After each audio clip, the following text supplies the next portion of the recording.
भाई अभी जैसे मान लिया कीटोन दिया है, आराम से सोचो, इसमें कोई दिक्कत नहीं। जैसे कीटोन दिया है तो उसमें ग्रिग्नॉर्ड पहले अटैक ही तो करेगा। अच्छा, दूसरी चीज़ दिमाग में ये रहे कि भाई इसमें एल्किल हैलाइड भी है, तो बच्चों एल्किल हैलाइड पे या तो सब्स्टिट्यूशन होगा, पढ़ा चुके हैं, या अगर बेस दे दोगे तो एलिमिनेशन होगा, जो अगले पॉइंट में आएंगे हम। तो यहाँ बेस तो दिया नहीं, तो अब ग्रिग्नॉर्ड हालांकि बेसिक होता है, लेकिन ग्रिग्नॉर्ड पहले तो एल्डिहाइड कीटोन पे अटैक करेगा ना। भाई न्यूक्लियोफिलिक है, यहाँ कितने कार्बन हैं? 4 हैं, ये है मान लिया। ठीक, अब मान लिया इसका ग्रिग्नॉर्ड से करते हो, CH3 है, तो ठीक है, यहाँ माइनस यहाँ प्लस, तो मेरे बच्चों पहले ये इस पर अटैक करेगा। ठीक, तो CH3CO माइनस माइनस भी ये लग जाएगा, तुम लगा देना, वो तो बात की बात। अब आप देखो, यहाँ पे कार्बन है और ये एल्किल हैलाइड है, तो प्लस माइनस तो यहाँ भी है ना। तो बच्चों ये जो आयनाइन बना, भाई सॉल्ट ही तो है ये, तो ये इस पे अटैक करेगा, Br निकल जाएगा, MgBr2, समझे? अरे भाई यहाँ OMgBr प्लस है तो O माइनस इस पे अटैक करेगा, MgBr2 अलग हो जाएगा। तो साइक्लाइजेशन ये जेई मेंस में पूछा गया था। तो यहाँ 1 2 3 4 5 6 मेंबर का ऑक्सीजन रिंग बन जाएगी, तो आप बना दीजिए। ये रिंग बन गई। अब इस कार्बन पे 2 मिथाइल हैं, MgBr2, ये है, ठीक है ना, लिख लीजिए। तो 2 रिएक्शन है इसमें न्यूक्लियोफिलिक एडिशन भी है और न्यूक्लियोफिलिक सब्स्टिट्यूशन भी है, समझे? तो क्वेश्चन जेई मेंस में पूछा गया। भाई देखिए, अगर Br नहीं होता तो ये सही था, अब Br है तो इसमें एक रिएक्शन और आगे हो जाएगी। एल्किल हैलाइड पर न्यूक्लियोफिलिक सब्स्टिट्यूशन होता है तो कोई उसमें बहुत परेशानी की बात तो है नहीं, इंटरनल रिएक्शन हो जाएगी।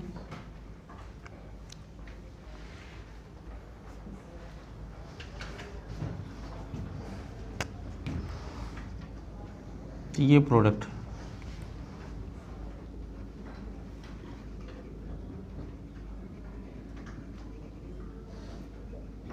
प्रिपरेशन ऑफ कार्बोक्सिलिक एसिड,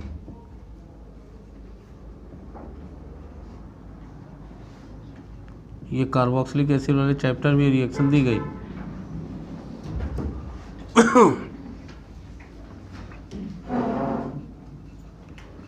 जैसे ग्रिग्नॉर्ड एल्डिहाइड कीटोन पे अटैक करता है, तो बेटा यहाँ भी तो शुक्ला पानी, ये कल हम पढ़ा नहीं पाएंगे फिर।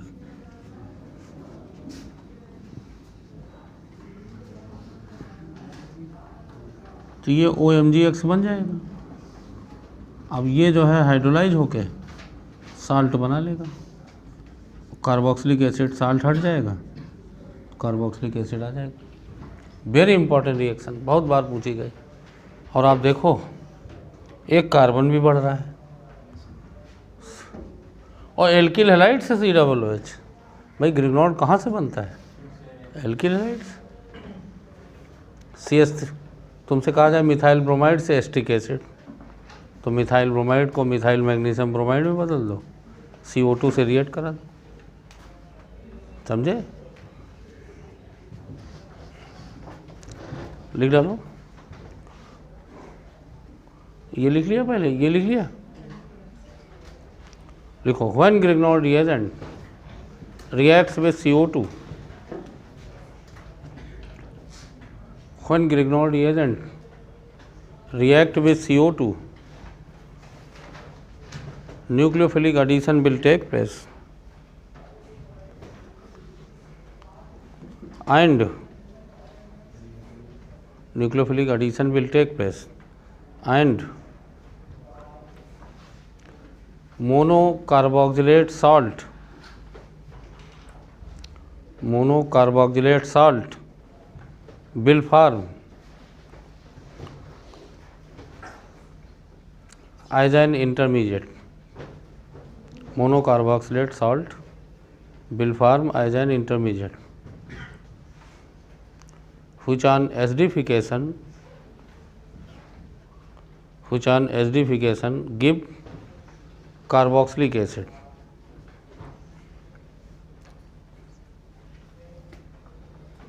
Acidification give carboxylic acid.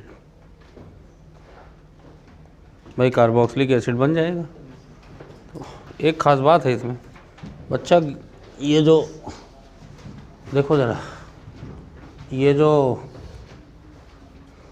हाँ 1 carbon atom is increases in this reaction, लिखना चाहो तो लिख देना, 1 carbon atom is increases in this reaction. बच्चों एक ख़ास बात है इसमें, ये जो मोनो एनायन बनता है ये रेजोनेंस स्टेबल है, आइडेंटिकल रेजोनेटिंग स्ट्रक्चर के कारण। इसलिए मेरे बच्चों यहाँ एक ख़ास बात है, तुम्हारे नीट में ही पूछा गया था, अगर 2 मोल ग्रिग्नॉल ले लोगे तो ये बॉन्ड नहीं ब्रेक होगा क्योंकि ये स्टेबल है, आइडेंटिकल रेजोनेटिंग स्ट्रक्चर है कि नहीं। तो ग्रिग्नॉल दूसरे पाई बॉन्ड को ब्रेक नहीं कर पाता, समझे, क्योंकि जो मोनो कार्बोक्सिलेट आयन है वो रेजोनेंस स्टेबल है। तो ग्रिग्नॉल में इतनी कैपेबिलिटी नहीं है कि स्टेबल पाई बॉन्ड को ब्रेक कर सके, समझे। तुम्हारे नीट में बहुत पहले आर्गेनोलिथियम से क्वेश्चन पूछा गया था, तो आर्गेनोलिथियम और पावरफुल होता है, तो वो दोनों ब्रेक कर देता है अगर 2 मोल लोगे तो। यही अंतर आ जाता है, ग्रिग्नॉल की रिएक्शन और आर्गेनोलिथियम की रिएक्शन में कोई अंतर नहीं, यहाँ अंतर आएगा। अगर आर्गेनोलिथियम एक्सेस या 2 मोल लोगे, 1 मोल लोगे तो यही है। फिलहाल जो तुम्हारे लेवल पे ज़्यादा इम्पोर्टेंट है वो ध्यान रखो, जब ग्रिग्नॉल रिएजेंट CO2 से रिएक्शन करेगा, समझे। जैसे ये कन्वर्जन तुम करो तो ये थोड़ा सा और समझ में आवे। जैसे मान लिया तुमने लिया CH3 CH2 Cl, अब इसका ग्रिग्नॉल बना लो, Mg ड्राई ईथर है ना, A, फिर CO2/H+, B, तो आइडेंटिफाई AB। बताओ, छोटे छोटे कन्वर्जन तो करो।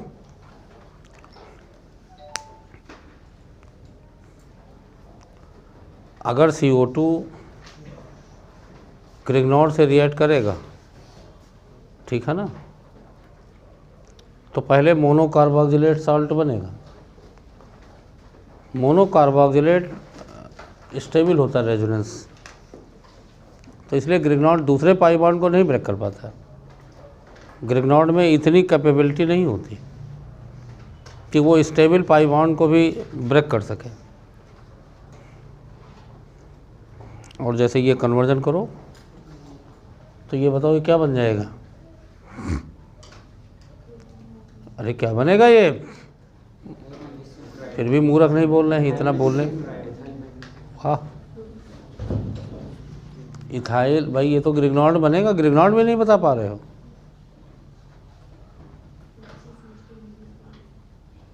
MgCl कल ही तो पढ़ाया था कि ग्रिग्नॉल एल्किल हैलाइड मैग्नीशियम ईथर की प्रेजेंस में रिएक्ट करेगा तो ग्रिग्नॉल रिएजेंट बन जाएगा। अब इसकी CO2 से रिएक्शन करके देखो एक बार। अब डायरेक्ट, तुमको तो डायरेक्ट भी याद रखो भाई, 1 कार्बन का एसिड बन जाएगा, एक्स्ट्रा 1 कार्बन आ जाएंगे, प्रोपेनोइक एसिड।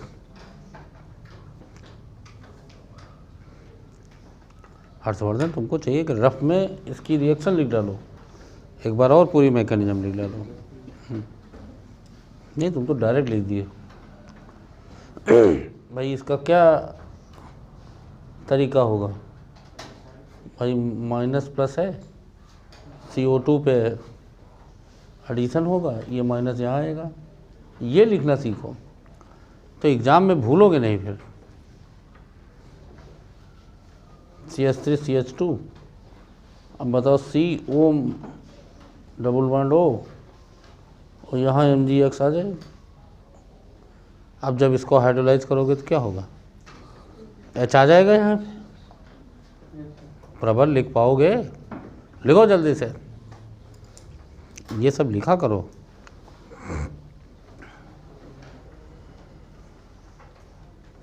है ना, लिखो, पूरा करो इसको। हम तो यही चाहते हैं तुम यही प्रैक्टिस करो। टाइम से आया करो भाई, तुम्हारा कोलवे इलेक्ट्रोलिसिस छूट गया, तुम अब विक्षिप्त हो। नहीं, कर तो लिए हो, कर तो भाई शहंशाह हो तो कर लोगे, शहंशाह आलम हो तो कोई दिक्कत नहीं, लेकिन जब छूट जाएगा तो फिर चाहे जितने शहंशाह हो, ठीक है ना, छूटेगा तो फिर रह जाएगा, फिर हमको फिर कवर कराने में दिक्कत होगी। अब देखो ग्रिग्नार्ड का CO2 से रिएक्शन अभी मिटाया नहीं, लिख डालो जल्दी से। 9:11 हो रहा है, इतना लेट तो नगर पालिका के बाबू भी नहीं आते हैं।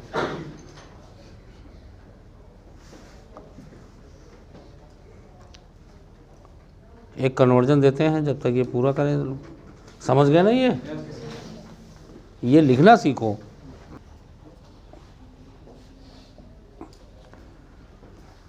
ये तुम्हारे क्लास में ये लिखना पड़ रहा है, ये किसी क्लास में लिखना नहीं पड़ता है, बच्चे खुद लिखते हैं।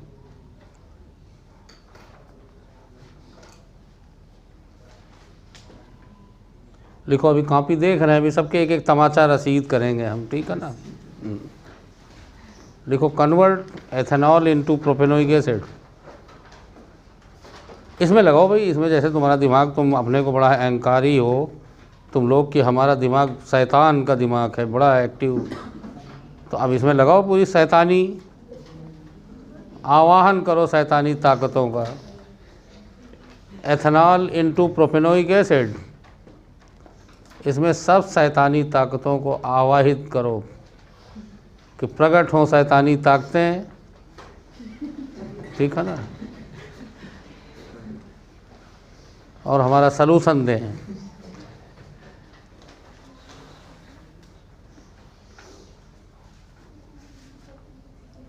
अब शैतानी ताकतें नहीं आ रही होंगी, क्योंकि ये शैतानी ताकतों से ये नहीं होगा, ये अच्छी ताकतों से होगा।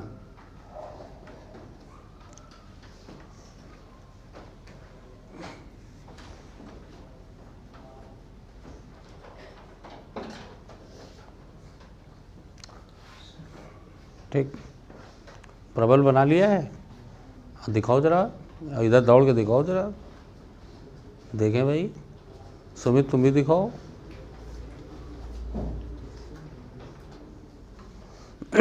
और यहाँ CO2 भी तो लिख सकते हो, हाँ तो वो भी लिखो, दोनों लिखो।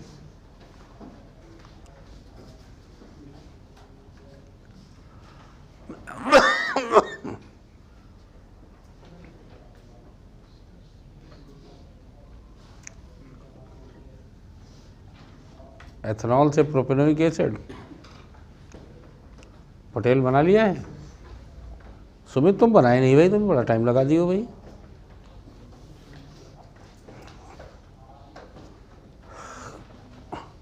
ये तुम्हारे यहाँ नीट में ही तो पूछा, और इस बार भी ग्रिग्नार्ड का ही शायद यही पूछा गया था।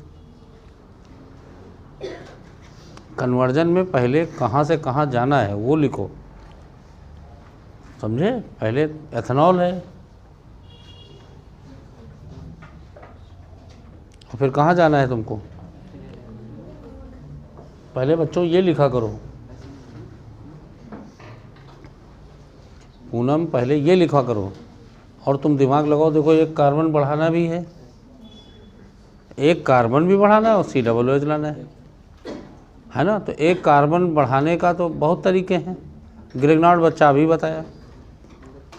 हम ग्रिग्नॉन बना के CO2 से रिएक्शन करा दें, एक कार्बन बढ़ जाएगा। वो चाहे जो लाना हो सकता है यहाँ प्रोपेनॉल लिखा हो। तो पहले तो हम एक कार्बन बढ़ावें, फिर देखा जाएगा आगे। तो कार्बन बढ़ाने के 2 मेथड तो कम से कम हम पढ़ा चुके हैं, दूसरा भी पढ़ाया। तो पहले मेरे बच्चों, अगर CO2 वाला मेथड लगाना चाहते हो तो पहले इसको हैलाइड में बदलो, या इसी में ग्रिग्नॉन कर दोगे। इसमें तो नहीं कर पाओगे ना, एल्कोहल तो नहीं रिएक्ट होता ना Mg से। तो पहले पंडित जी इसको एल्किल हैलाइड में बदलो। कौन से रिएजेंट पंडित जी यूज करेंगे? PCl5, SOCl2, PBr5। देखो ये पूरा रेगिस्तान पड़ा हुआ है, कोई बोल नहीं रहा है। तो क्या खाली आशीर्वाद ही देना है?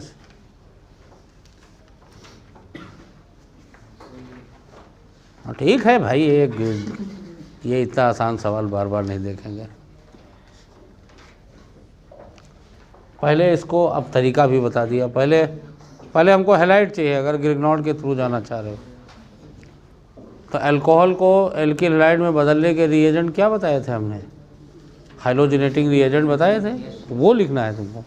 यहाँ HCl न लिख देना, HCl से अल्कोहल रिप्लेस नहीं होता है।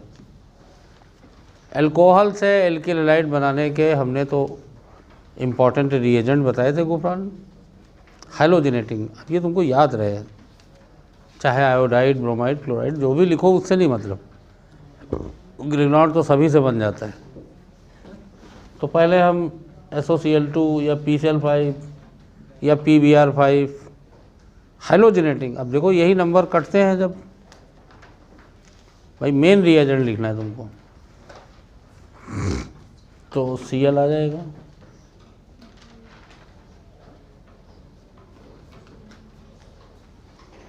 और अगर हमें खाली कार्बन ना बढ़ाना होता, हमें एस्टिक एसिड करना होता, तो बच्चों अल्कोहल को डायरेक्ट ऑक्सीडाइज कर दो। आगे पढ़ाएंगे ऑक्सीडेशन। एथेनॉल को डायरेक्ट K2Cr2 सेविन और H2SO4 से ले लीजिए, एस्टिक एसिड बन जाएगा। पर बच्चा यहाँ ऑक्सीडेशन नहीं करना है, यहाँ एक कार्बन बढ़ाना है, समझे? इसलिए तो कार्बन बढ़ाने के रूल तुमको याद आ जाए दिमाग में। एक ग्रिग्नॉन तो एक KCN भी होता है, दोनों मेथड हैं। यहाँ से तुम दोनों में जा सकते हो। और बेटा Mg ईथर ये कोई अलग नहीं लिखा जाता, इसको 1,2 लिख दो। लेकिन चलो एक बार हम तुमको बना के दिखा दें। MgCl बन गया।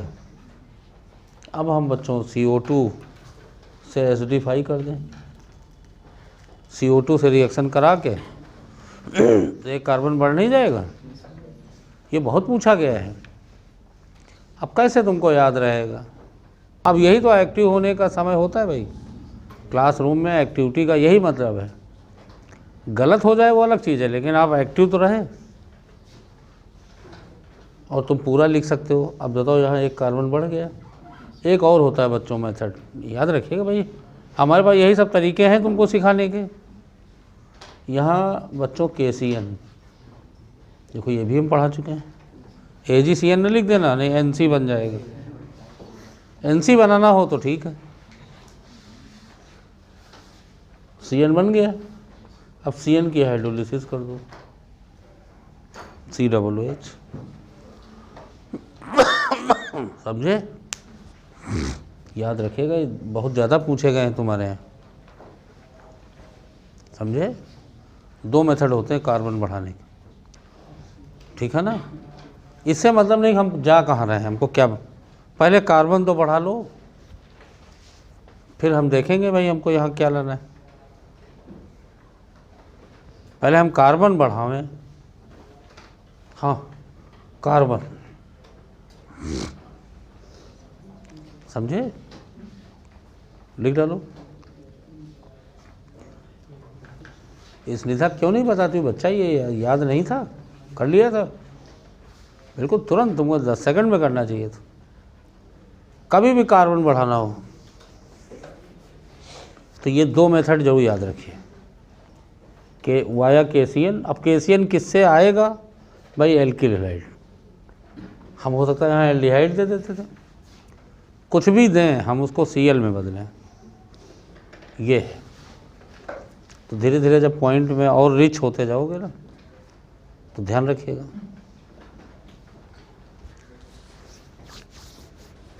लगा लोगे? There are 2 method to increase carbon atom in organic chain, है ना?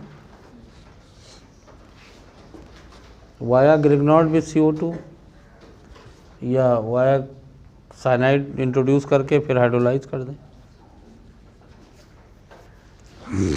इसका साइनाइड का बहुत रोल है क्योंकि इसका रिडक्शन करोगे तो CH2NH2 और CH2NH2 को HNO2 कर दो तो अल्कोहल। समझे? बहुत मेथड है। अच्छा, हम जो असली बात जो बता रहे थे तुमको कि मेरे बच्चों, ग्रिग्नॉर्ड जब CO2 से रिएक्ट करता है तो 1 ही मोल कर पाता, भले तुम 2 मोल ले लो, क्योंकि ग्रिग्नॉर्ड में इतना पावर नहीं है कि वो इस पाई बॉन्ड को भी ब्रेक कर सके। समझे? तुम्हारे यहाँ नीट में ही पूछा गया है ये पॉइंट और नहीं कहीं पूछा गया। लेकिन मेरे बच्चों, आर्गेनोलिथियम ज़्यादा, देखो पूरी मैकेनिज्म बता रहे हैं। आर्गेनोलिथियम अगर तुमने 2 मोल लिया तो आर्गेनोलिथियम इतना बेटर पावरफुल न्यूक्लियोफाइल है कि अगर तुमने 2 मोल लिया तो ये फिर अटैक कर देगा। मतलब ये पावरफुल को भी तोड़ देता है। Stable C double bond O को भी ब्रेक कर देता है। आर्गेनोलिथियम में इतना पावरफुल न्यूक्लियोफाइल है, मोर देन ग्रिग्नॉर्ड। तो तुम्हारे यहाँ ही तो पूछा गया है ये रिएक्शन। ठीक, डाई का अगर 2 मोल ले लोगे तो मेरे बच्चों डाई कार्बोक्सिलेट बन जाएगा। अब तो आप समझ गए होगे, इसको वाटर से ट्रीट कर दीजिए तो यहाँ क्या आ जाएगा बताओ? HH। क्या एक कार्बन पे 2 OH हो सकते हैं? फिर वाटर ले डालो।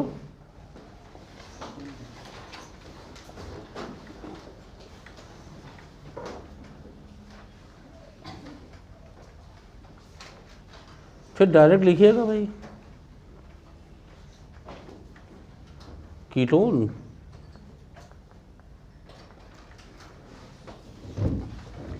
ये रिएक्शन तुम्हारे नीट में पूछी गई थी कार्बोक्सिलिक एसिड से।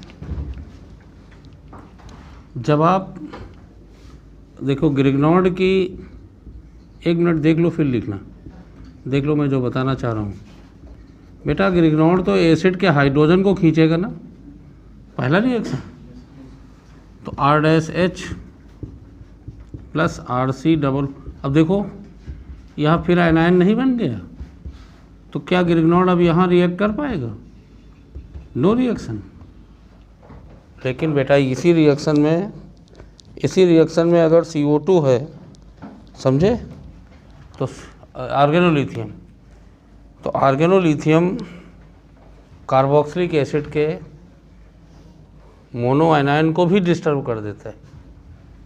और ये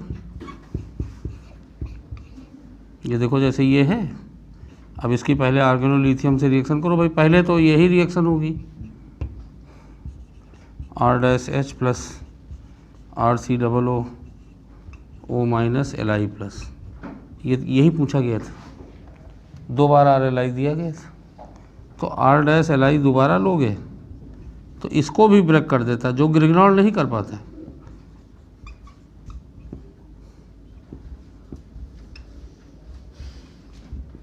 तो यहाँ R- आ गया। अब बेटा वाटर से ट्रीट करोगे तो कीटोन नहीं बन जाएगा? डायरेक्ट लिख दें? डायरेक्ट लिखे? महान आत्माएं दया करिए हमारे ऊपर।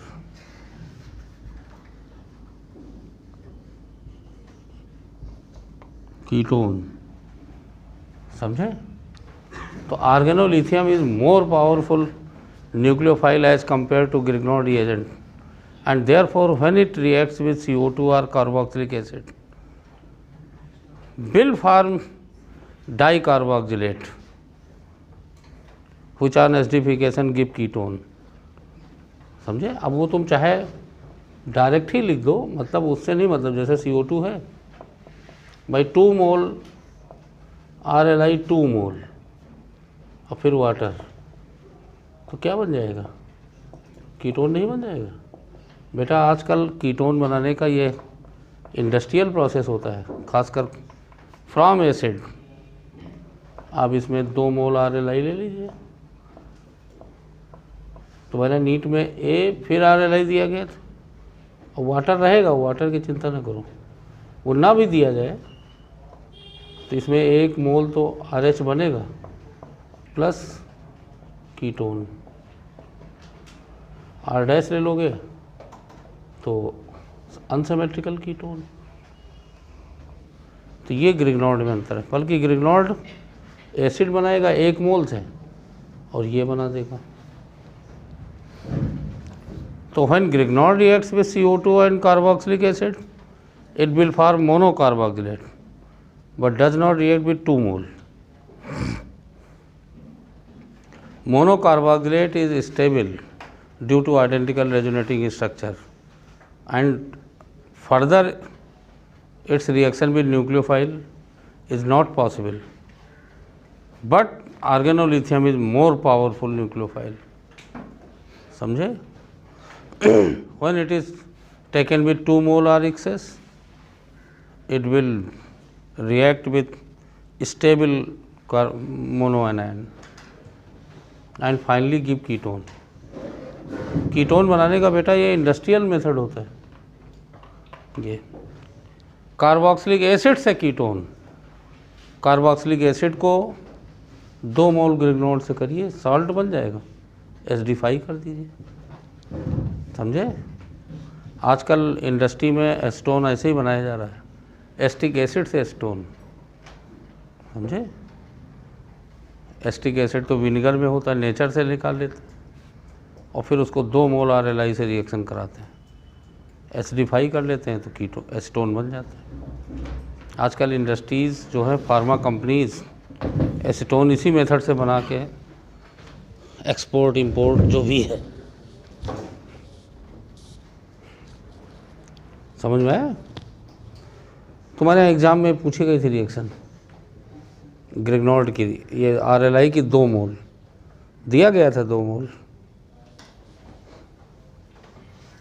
वहाँ तोते उड़ रहे थे कि सर ये तो कहीं किसी किताब में भी नहीं है, जब ये क्वेश्चन पूछा गया था।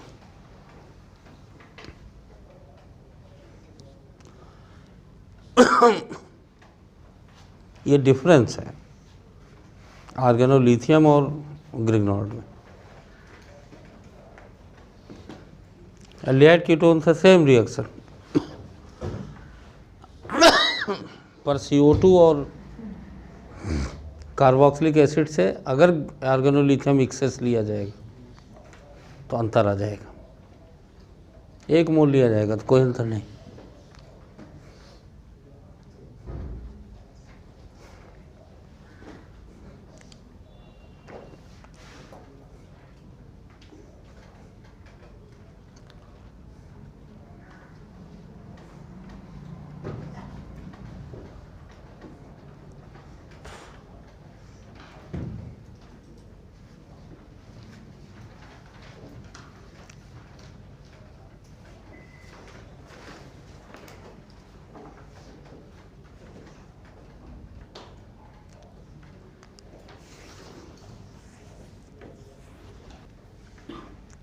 चौथा प्रिपरेशन, 4th रिएक्शन, ये लिख लेना भाई।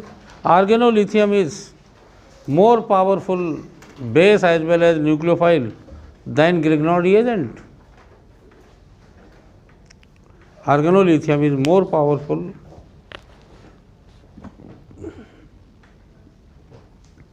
Base and nucleophile as compare to Grignard reagent.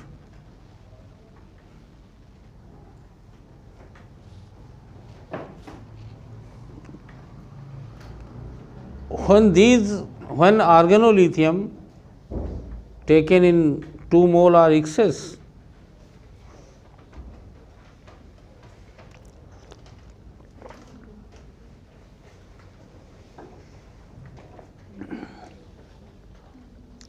organolithium is taken 2 mole or excess, then it will form dicarboxylate ion, a salt. It will form dicarboxylate ion with CO2 and carboxylic acid. Dicarboxylate salt with CO2 and carboxylic acid.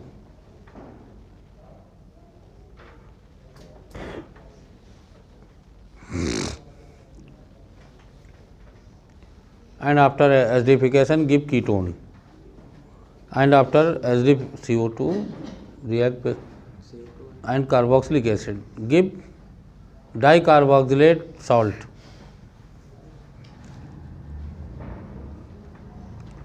Which on acidification give ketone, which on acidification या water, which on treatment with water give ketone. ठीक, ये बेटा industrial process है, carboxylic acid से ketone. आजकल organolithium से ही Aston बनाया जा रहा है। पहले जो है आगे बताएंगे एक और मेथड, कीटोन गिव कीटोन। चौथा रिएक्शन लिखो, चलिए जल्दी करो, ग्रिग्नॉल्ड पूरा करें।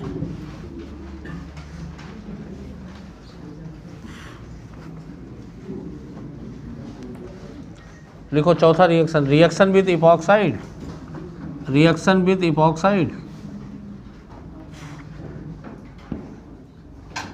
इपॉक्साइड ये बेटा एथिलीन ऑक्साइड है बेटा, 3 मेंबर्ड एथिलीन ऑक्साइड।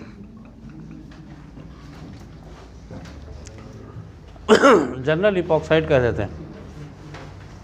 मेरे बच्चों ज़रा ध्यान दीजिए, ये एक ऐसी रिंग है जो अनस्टेबल है, 3 मेंबर्ड है। ये बेटा इलेक्ट्रोफाइल और न्यूक्लियोफाइल दोनों से रिएक्ट हो जाता है, यही एक ऐसा रिंग है। तो जब RMgX रिएक्शन एथिलीन ऑक्साइड से करते हैं, मेरे बच्चों दोनों कार्बन तो सेम है, चाहे जिसको ब्रेक कर दो, प्लस माइनस अपने हिसाब से लिख लिया। अब बताओ ये SN2 होती है, लेकिन यहाँ R देखो ये CH2 अब OMgX होना चाहिए, एक बार लिख देते हैं OMgX, चाहे आगे लिख दो, लेकिन तो ये बॉन्ड ब्रेक किया है। अब इसको हाइड्रोलाइज करोगे तो 2 कार्बन का अल्कोहल बन जाता है। ये भी रिएक्शन बहुत बार पूछी गई। इसमें फॉर्मेल्डिहाइड से भी प्राइमरी अल्कोहल, इससे भी प्राइमरी अल्कोहल, पर फॉर्मेल्डिहाइड से एक ही कार्बन बढ़ेगा, इससे 2 बढ़ जाएंगे। 3 मेंबर से भी कर सकते हो, ये तुम अपने आप करना। ठीक, अगर ग्रिग्नॉल्ड सब्स्टिट्यूटेड इपॉक्साइड से कर दोगे तो मेरे बच्चों SN2 है। ये SN2 में लेस हिंडर्ड पे अटैक करेगा। ये अभी तक पूछी नहीं गई रिएक्शन, तो ये वाला ब्रेक होगा, ये नहीं। लेस हिंडर्ड SN2 है ये।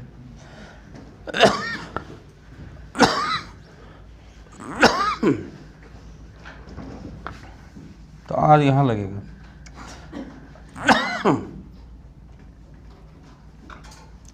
OMgX R लिख दें, इसे हाइड्रोलाइज कर दोगे, ये CH3 R, चलो R CH2 यहाँ CH है, ये OH हो जाएगा, ये बन जाएगा। लिख डालो, ये अभी तक पूछी नहीं गई reaction,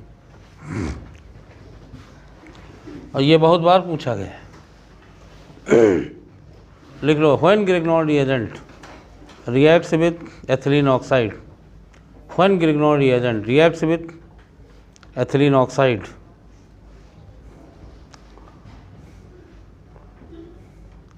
via SN2,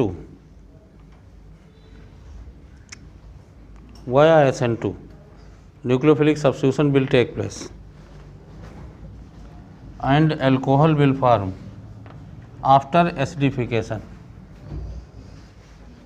and alcohol will form after acidification, alcohol will form after acidification.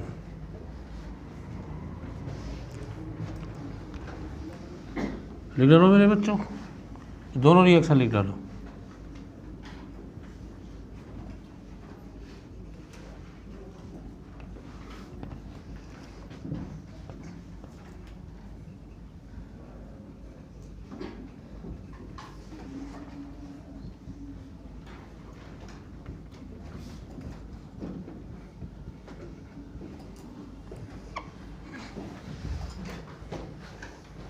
लिख डालो। ये बहुत इंपॉर्टेंट है, वेरी इंपॉर्टेंट। पहले नीट में बहुत बार पूछा जा चुका है।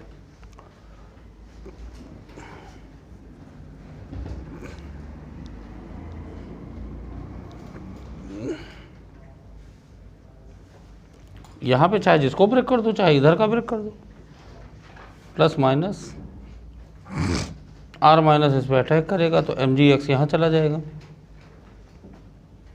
माइनस प्लस वाटर अल्कोहल बन जाएगा। लिख सकते हो अपने आप, इसको लिख लिख के प्रैक्टिस करो।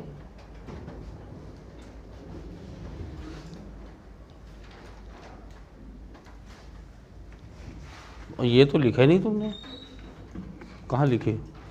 पागल हो चुकी हो। पहले इसको लिखो, पहले तुमने उसको लिखा है।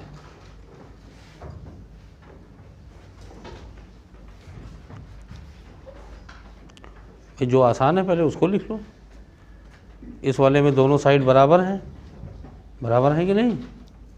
तो चाहे जिधर का ब्रेक कर दो। ये चिड़िया बैठाने में बड़ी दिक्कत हो रही है प्रोफेसर, हैं? तो ऐसे काहे उतार रहे हो तुम? ऐसे उतार लो, कोई ज़रूरी हमने ऐसे लिखा है भाई, हम तो बोर्ड की वजह से लिख रहे हैं ऐसे। तो ये रिएक्शन साफ साफ लिखो पहले।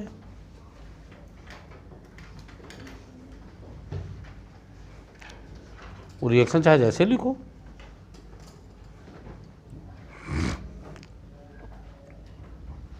SN2 दिमाग में रहे तो SN2 पे न्यूक्लियोफाइल वहाँ अटैक करता है जो लेस इंडर्ड कार्बन होता है। अब इसमें देखो, अब हम यहाँ तो बेटा CH3 लगा है, यहाँ दोनों हाइड्रोजन हाइड्रोजन है, तो ये ज़्यादा लेस इंडर्ड हुआ, तो ये वाला बॉन्ड ब्रेक होगा। बेटा न्यूक्लियोफाइल में ध्यान रखना, इलेक्ट्रोफाइल में SN1 होता है। जब ये इलेक्ट्रोफाइल, अब आगे बताएंगे अभी क्यों, क्योंकि तुम लोगों को चक्कर वक्कर आ सकते, इतना दिमाग मजबूत है नहीं, कहीं ब्रेन हेमरेज हो गया, वो दिक्कत होगी।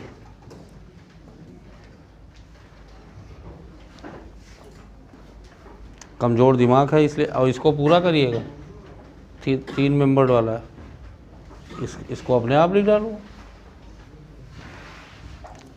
और ये आर्गेनोलिथियम सब कुछ एक ही तो होगा।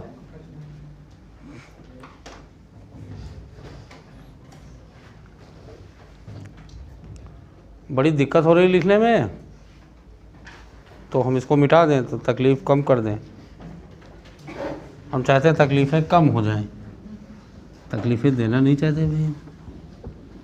ग्रिग्नॉर्ड की ये चारों रिएक्शन बहुत इंपॉर्टेंट हैं। पहला प्रिपरेशन ऑफ एल्केन बताया था, दूसरा प्रिपरेशन ऑफ एल्कोहल, तीसरा प्रिपरेशन ऑफ एसिड, चौथा भी एल्कोहल। समझे? टोटल 5 रिएक्शन मेरे बच्चों होती हैं, 5वीं ये है। एसिड डेरिवेटिव ईस्टर को कहते हैं, एनहाइड्राइड को कहते हैं, एसिड हैलाइड को कहते हैं, एमाइड को कहते हैं, ठीक। और CN नाइट्राइल। टोटल ग्रिग्नॉर्ड में 5 रिएक्शन हैं।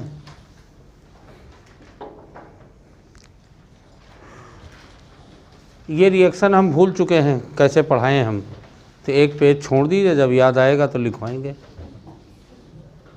ठीक, इसलिए क्योंकि एसिड डेरिवेटिव की मैकेनिज्म जब तक तुमको नहीं पता होगी कैसे लिखोगे। तो हम याद दिलाएंगे, जब हम एसिड डेरिवेटिव की मैकेनिज्म में पहुंचेंगे तो हम वहाँ याद दिलाएंगे कि एक पेज छोड़ आए हो पीछे। तुम तो भूल चुके होगे कि हम कहाँ पेज हमने छोड़ा है, तो तुमको जो है याद आएगा तो वहाँ फिर लिख देना। तो पहले मैकेनिज्म समझाएंगे तब बताएंगे। इसमें भी अल्कोहल बनता है, और 1 मोल और 2 मोल, तो 1 मोल में एल्डिहाइड कीटोन, 2 मोल में अल्कोहल बनता है। तो जब आगे हम एसिड डेरिवेटिव की मैकेनिज्म बताएंगे तो फिर तुम लिख लेना, फिर आसान हो जाएगा ना। तो अभी आप उतारोगे केवल, हम बताएंगे तो, ठीक है ना। तो ये 5 रिएक्शन है टोटल। हम चाहते हैं एज ए रिएजेंट भी याद करो, एज ए मैकेनिज्म भी। तो ये रिएजेंट का एप्लीकेशन था, पूरा बता दिया है हमने। एक बार तैयार कर लीजिएगा। इस बार भी ग्रिग्नॉर्ड पूछा गया था। तो ये कौन सा पॉइंट ख़त्म हुआ? 8 हो गया। पॉइंट नंबर 8 हो गया ना। पॉइंट नंबर 9 जो है बड़ा पॉइंट था। ये 7वां पॉइंट था। अब तुम लोग आपस में भाई तय कर लो कौन सा है। हमारे हिसाब से 9वां पॉइंट होना चाहिए। अब 9th होना चाहिए, है ना। 9th पॉइंट ही है। तो 9th पॉइंट बड़ा पॉइंट है क्योंकि इसमें 4 सब पॉइंट हैं। 9.1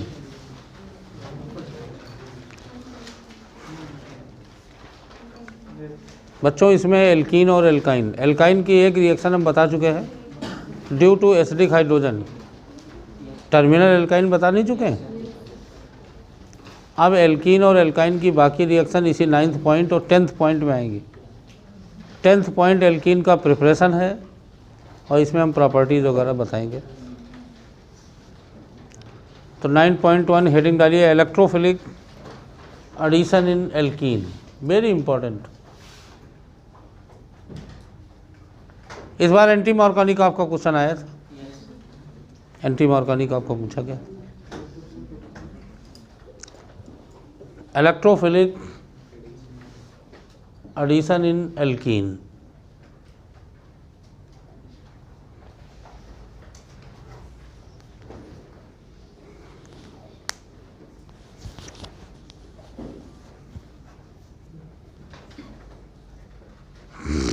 इस शनिवार तक हम जितना पढ़ाएंगे उसको टेस्ट में रखेंगे। ठीक, ये बड़ा पॉइंट है, हो सकता शनिवार तक ये पूरा हो जाए। तो पूरा हो जाएगा तो पूरा हाइड्रोकार्बन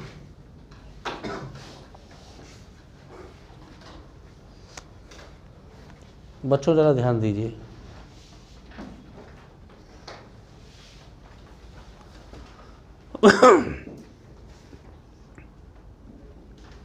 एक बॉन्ड इसमें कैसा बॉन्ड है? अरे पहले सिग्मा बोल दो भाई। सिग्मा बॉन्ड तो सब में होता ना। तो एक सिग्मा बॉन्ड है, दूसरा पाई बॉन्ड। कौन ज़्यादा वीक होगा? पाई बॉन्ड, क्योंकि सीधे बनता नहीं, वो लेटरल और लैपिंग में बनता है।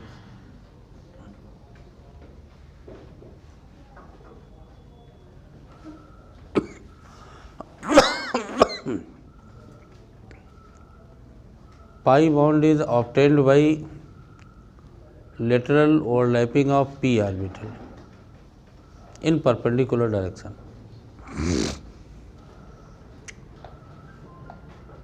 परपेंडिकुलर डायरेक्शन, लेटरल ओवरलैपिंग, है ना। इसीलिए तो एल्कीन में तनाव आ जाता है, स्ट्रेन, क्योंकि ये ऑर्बिटल लेटरल ओवरलैप करते हैं। इसलिए एल्कीन रिएक्टिव होता है, इसी स्ट्रेन के कारण। तो pi electron are moving free,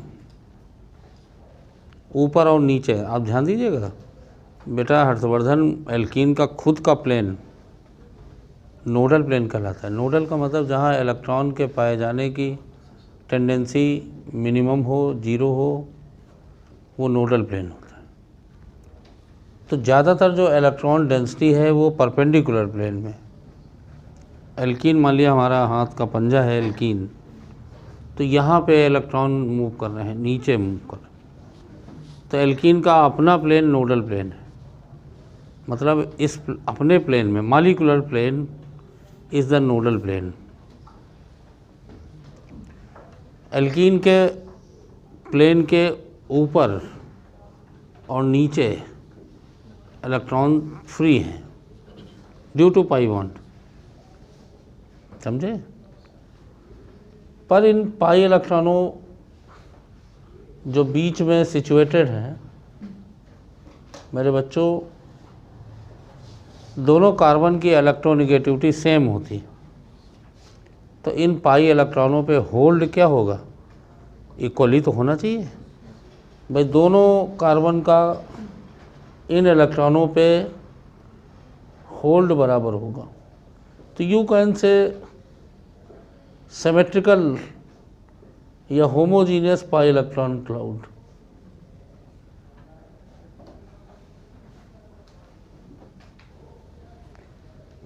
ऊपर और नीचे, ठीक है ना। पर इलेक्ट्रोनेगेटिविटी सेम होने के कारण दोनों कार्बन का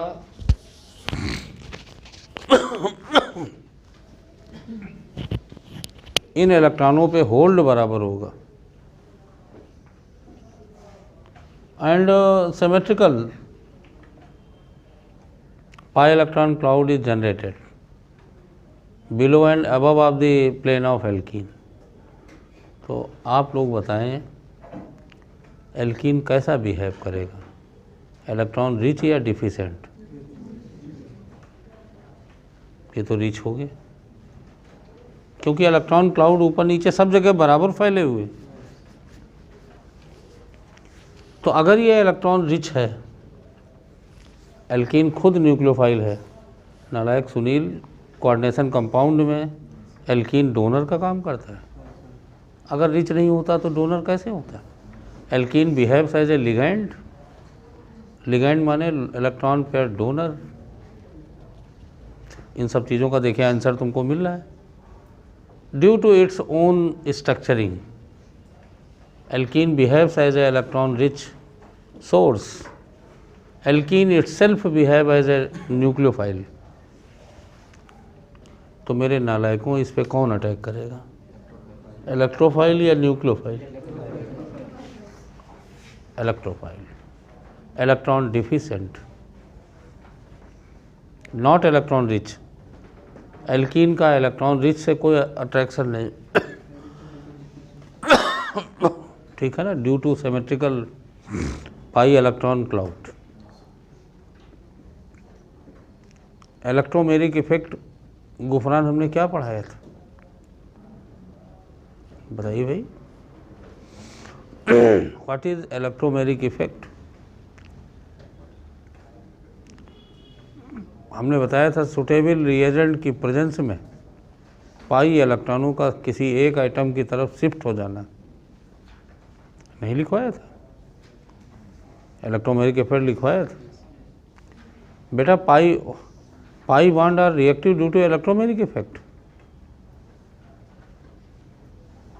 एल्कीन, एल्काइन, बेंजीन, CN, ये सारे अगर ये रिएक्टिव हैं तो ड्यू टू इलेक्ट्रोमेरिक। पीछे क्या कर रहे हो भाई, ध्यान दे रहे हो हमारी बात को, नहीं ध्यान नहीं दे रहे हो, ध्यान नहीं दे रहे हो हमारी बात को।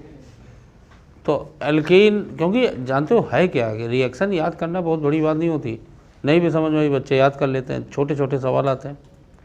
पर अगर ये चीज़ तुमको पता हो जाए, ये जो पहला ओरिएंटेशन, तो तुमको सारे क्वेश्चन के आंसर मिल जाएंगे अपने आप ही ऑटोमेटिकली। एल्कीन पे न्यूक्लियोफाइल अटैक नहीं करेगा इन जनरल। इसका मतलब बच्चों एल्कीन पे इलेक्ट्रोफाइल ही अटैक कर सकता है? भाई तुम्हारे दिमाग में ये, खैर तुम्हारे दिमाग में कोई क्वेश्चन ही नहीं आते खुराफात के अलावा, सिवाय खुराफात के तो खैर क्वेश्चन नहीं आ रहे होंगे कोई, लेकिन तुम्हारे दिमाग में अगर आप स्टूडेंट हो, जेंटिल हो, जो कि नहीं हो, तो आप देखो ये तुम्हारे दिमाग में बात आनी चाहिए कि दोनों कार्बन एक जैसे हैं, तो पर इसमें इलेक्ट्रोफाइल ही क्यों अटैक करता है? इसके कारण, समझे? दूसरा, आपको इलेक्ट्रोमेल के फिर पाई सुटेबल रिएजेंट की प्रेजेंस में किसी एक तरफ इलेक्ट्रॉनों का कंप्लीटली शिफ्ट हो जाना। मेरे बच्चों कंप्लीट शिफ्ट होंगे तो यहाँ प्लस माइनस नहीं आ जाएगा और माइनस इस पे अटैक नहीं कर देगा, तो बताइए कार्बोनियम आयन नहीं बन जाएगा। और ये स्लोएस्ट स्टेप है, बताइए कार्बोनियम आयन नहीं बन जाएगा। इंटरमीडिएट और कार्बोनियम आयन, इसका जो भी काउंटर आयन होगा उसके साथ जल्दी से कंबाइन होके, बताइए प्रोडक्ट नहीं बना लेगा और ओवरऑल एडिशन नहीं हो रहा है, ओवरऑल एडिशन हो रहा है, तो इन रिएक्शन को क्या कहेंगे? एडिशन। स्लोएस्ट स्टेप में पहले कौन अटैक कर रहा है, तो इसको क्या कहेंगे हम? Electrophilic addition. और इस रिएक्शन का रेट इससे इनकाउंटर होगा, जितने स्टेबल कार्बोनियम आयन होगा उतने बेटर इलेक्ट्रोफिलिक एडिशन होगा। लिख लीजिए एक एक करके सारे पॉइंट। पहला तो यही लिखिए, due two symmetrical pi electron cloud, due two symmetrical pi electron cloud alkene behaves as a electron rich source. Pi electron cloud, due to symmetrical pi electron cloud, alkene behaves as a electron rich source.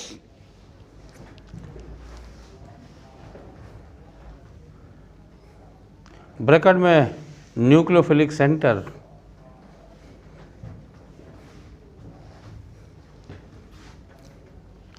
and therefore only attracted by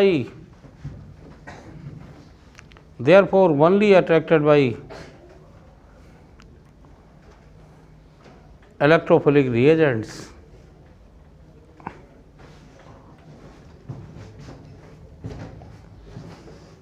देखो इधर जरा, 1 2 3, ये पहले बनो, 1 2 3, ये 3 picture पहले बनो। Alkene खुद न्यूक्लियोफाइल है, लिगैंड की तरह काम, जीसे साल्ट में देखे एल्कीन ही तो होता है।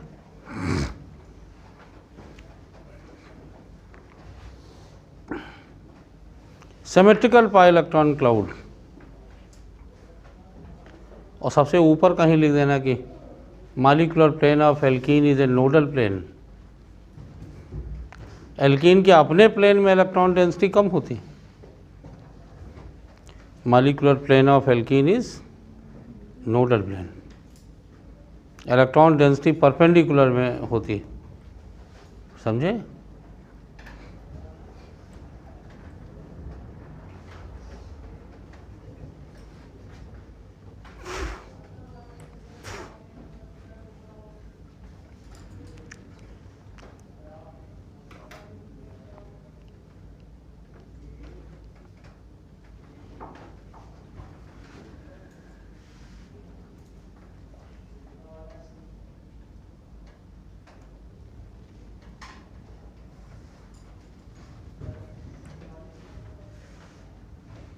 अब लिखो अगली लाइन से, ये लिख लिया।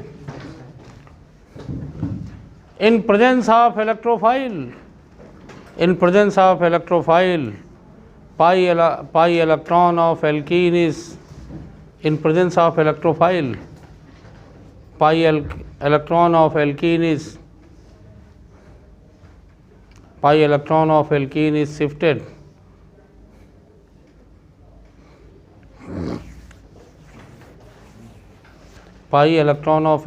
shifted towards any one of the reagent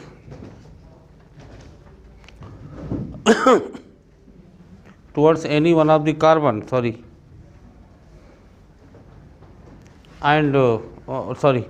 towards any one of the carbon via electromeric effect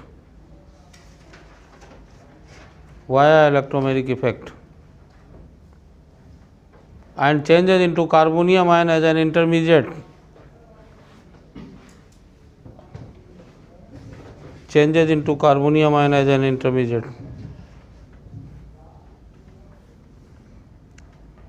Then carbonium ion combines with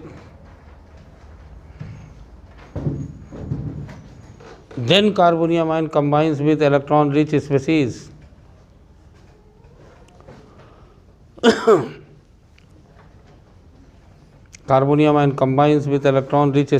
to give addition product.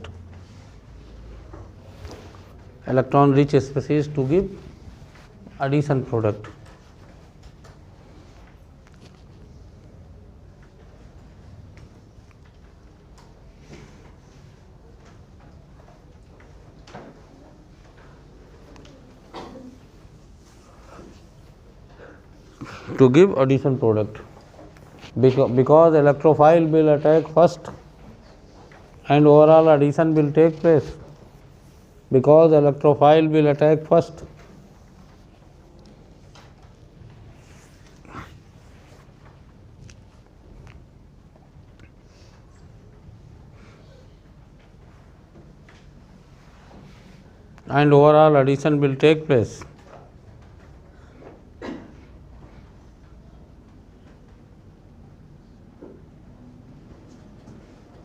All alkene will give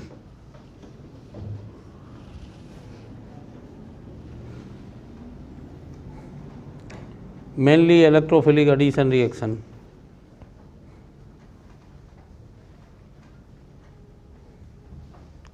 ये मैकेनिज्म लिख डालो भाई, mechanism है ये।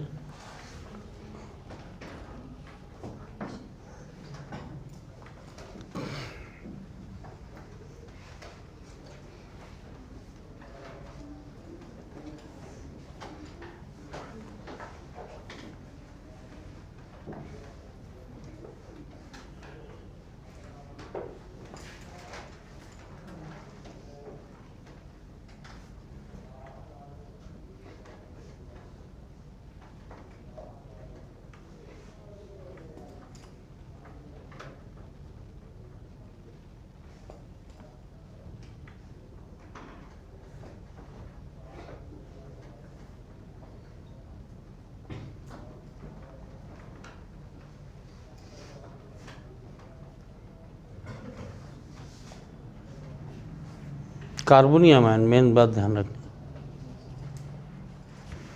2 step process. बिना electrophile के pi bond break ही नहीं होगा।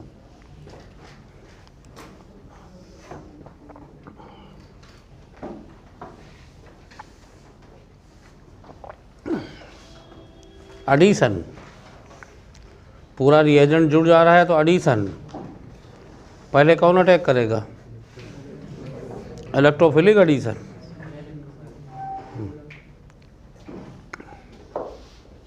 तो यही 2 स्टेप है मैकेनिज्म में, ठीक।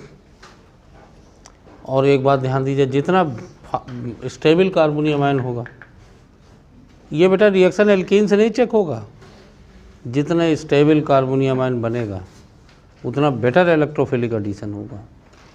मोर लिख लीजिए,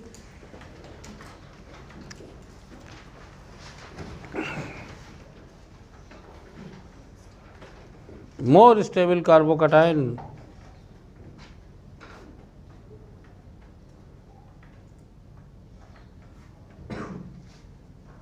more stable carbonium ion, more better electrophilic addition reaction.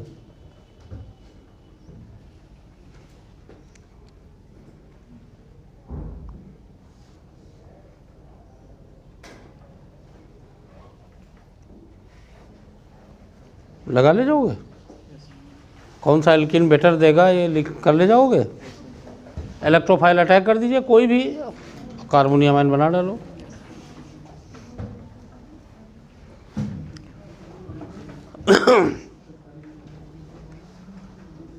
कुछ पूछना है पूछ लीजिए।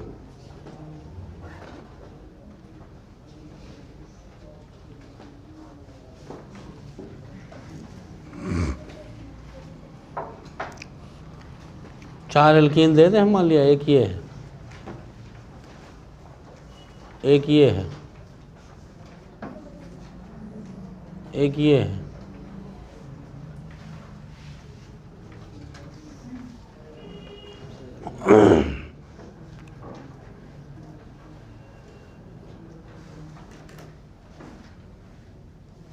ये है। किसमें इलेक्ट्रोफिलिक एडिशन बेटर होगा?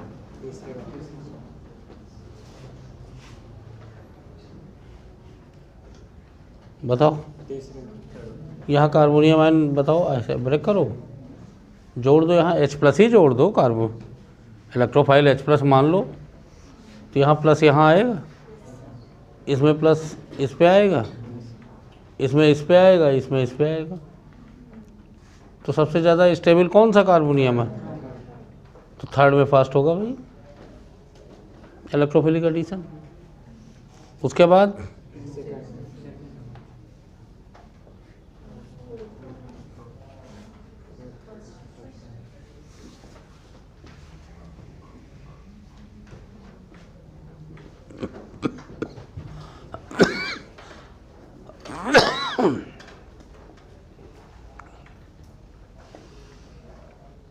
क्वेश्चन लिख दो, write the decreasing order of rate of electrophilic addition.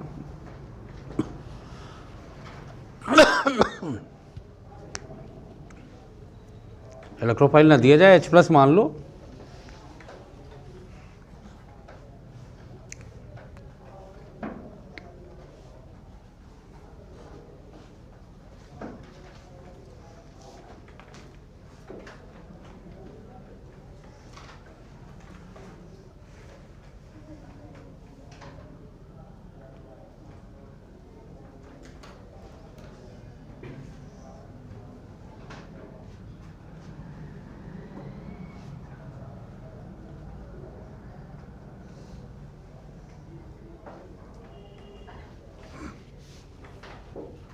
समझ में आ गया? कार्बोनियम आयन अभी और देंगे तो तुम्हें क्लियर हो जाएगा। कार्बोनियम आयन बनाना है भाई, जितने भी स्टेबल कार्बोनियम है बेटा, एल्कीन की रिएक्टिविटी से नहीं।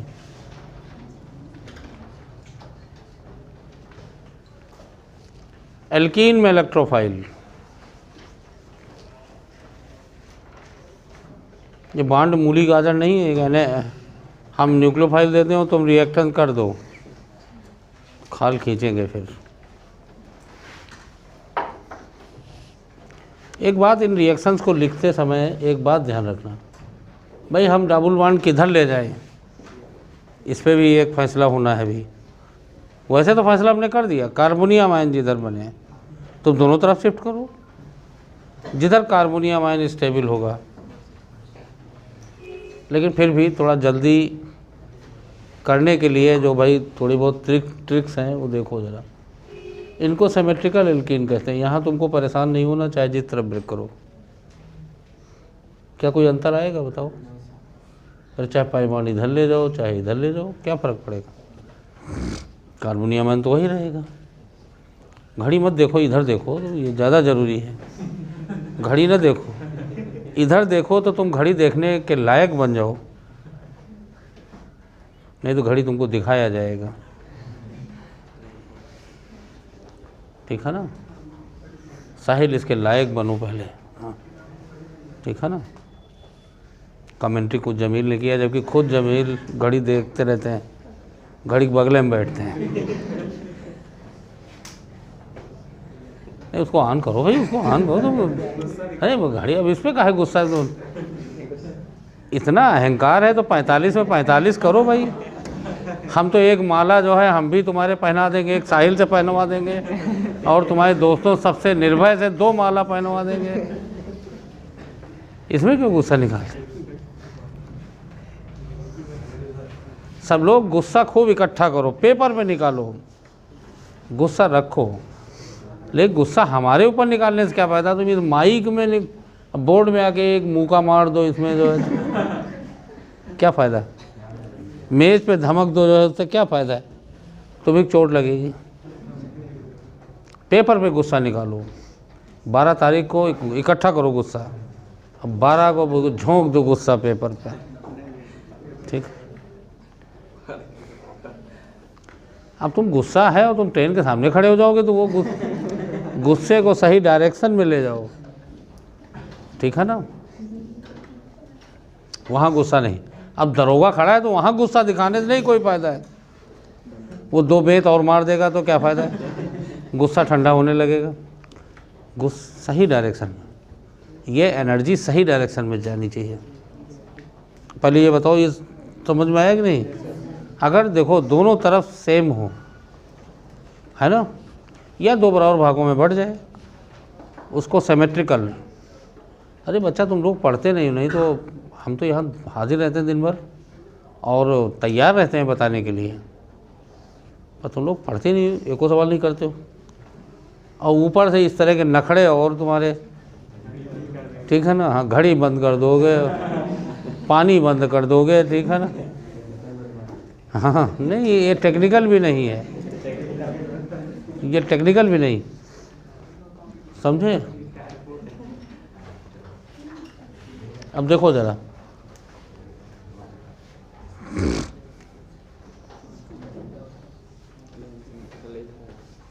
भाई अमेरिका वगैरह में, यूरोपियन कंपनी में, वहाँ पे जो कर्मचारी होते हैं ना, वो गुस्से में रहते हैं अपने बॉस से, स्टूडेंट टीचर से गुस्से में रहते हैं, तो उनको जो है एक सलाह दी जाती है कि एक पुतला बना के उनके ड्राइंग रूम में रख दिया जाता है। डेली जो है 2-4 तमाचा मार के आओ, गर्दन अमेट दो जो है, ठीक है ना? पपेट बनाए जाते हैं कठपुतली की तरह, उनको 2-4 बार धड़ से अलग कर दो, ठीक है ना? तो ठीक है ना? तो फिर जिससे गुस्सा कम हो जाए, तो जिससे तुम्हारा मन काम में लगे, 100% इफिशिएंसी हो। अब देखो बेटा, ये तो अनसिमेट्रिकल हुआ कि नहीं हुआ? पहला काम ये है, तुम जब एल्कीन की रिएक्शन देखो तो ये तुमको देखना है।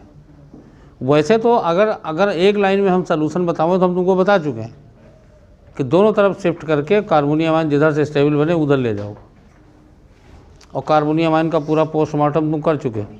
दूसरी चीज़ रीअरेंजमेंट। अब यहाँ तो कार्बोनियम, यहाँ तो कोई SN1 SN2 तो है नहीं, एल्किल हैलाइड में तो कम से कम तुमको देखना पड़ेगा कि SN1 है कि नहीं। SN1 होगा तो कार्बोनियम आयन बनेगा, फिर रीअरेंजमेंट होगा। यहाँ तो वो भी, यहाँ तो बनना है कार्बोनियम आयन। तो इनको बेटा अनसिमेट्रिकल एल्कीन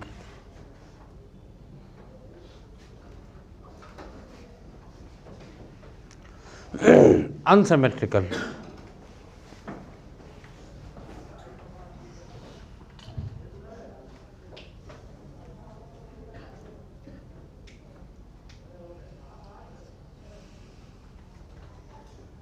अभी जो है हम पेपर में ही पढ़ रहे थे, टाइम्स ऑफ इंडिया में, कि लोग निशाना सीखने अपने कुत्ते को मार दे रहे हैं।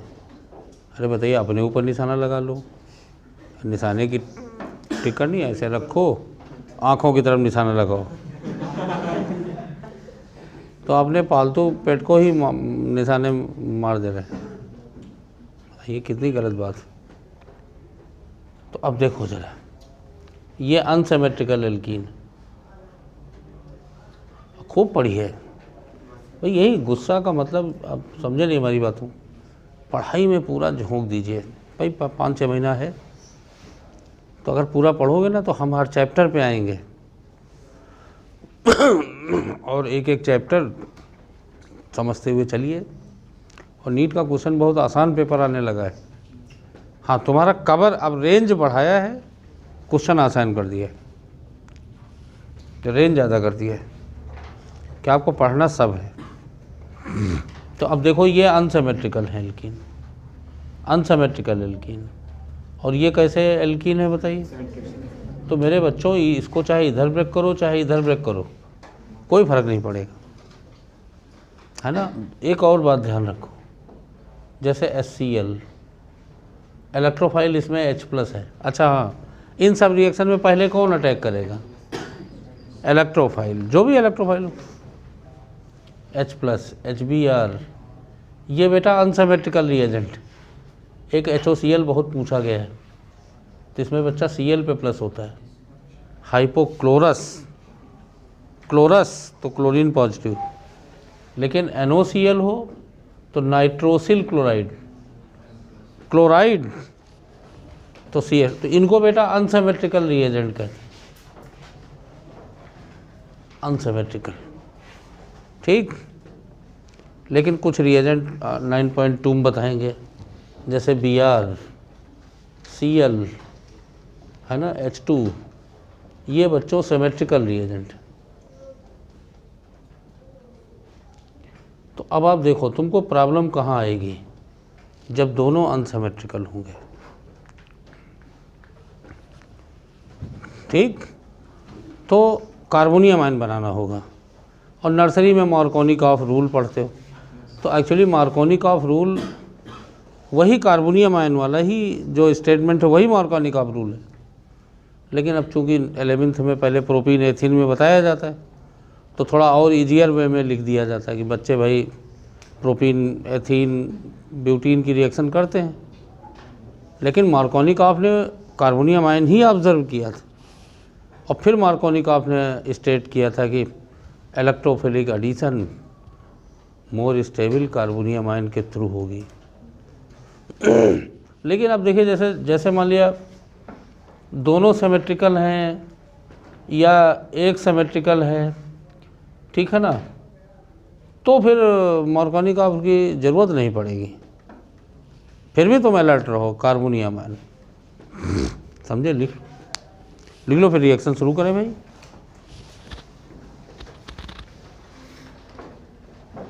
पहले ये पहचान रहे दिमाग में,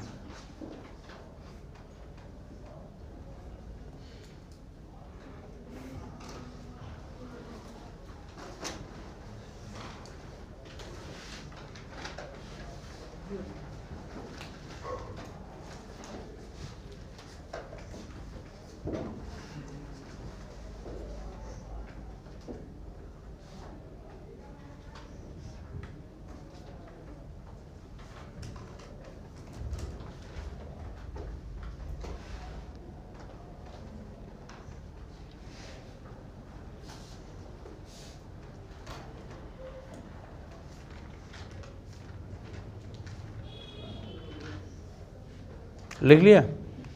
तो एक एक करके स्टार्ट करें रिएक्शन।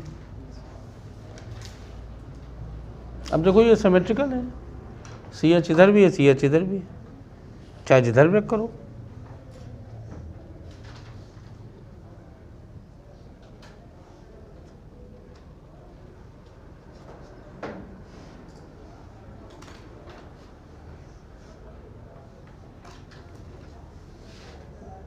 तो आगे शुरू करें।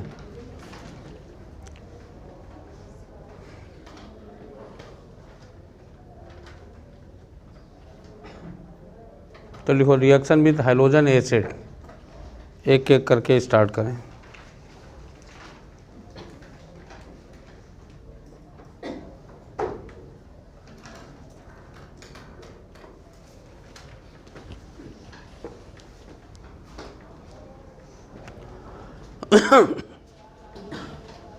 ये आइडिया रहेगा तुम्हारे लिए, थोड़ा आसान रहेगा, बस ये है।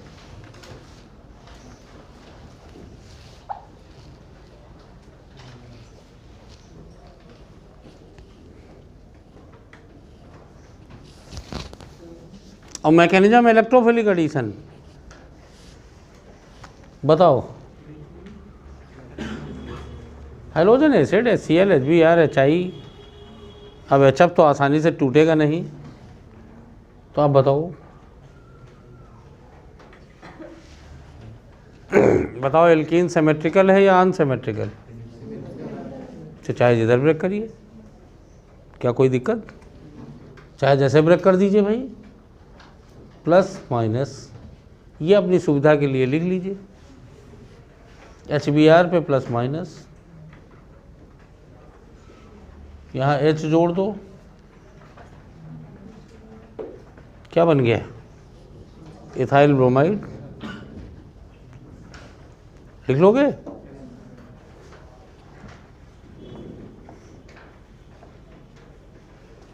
और इस रिएक्शन का नाम क्या होगा? Electrophilic addition. टाइप, रिएक्शन का टाइप क्या है? Electrophilic addition. एल्केन में बेटा पहले इलेक्ट्रोफिल, लेकिन जैसे हम यहाँ सनलाइट लिख दें तो यार फिर बात अलग हो जाएगी, फ्री रेडिकल आने लगेगा।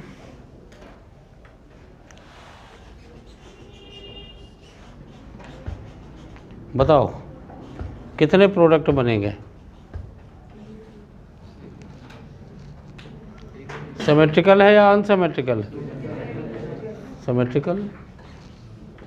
ठीक, चाहे ऐसे ब्रेक कर दो चाहे ऐसे ब्रेक कर दो, क्या कोई अंतर है? किसी से रिएक्शन कर दो, मान लिया Cl से किया,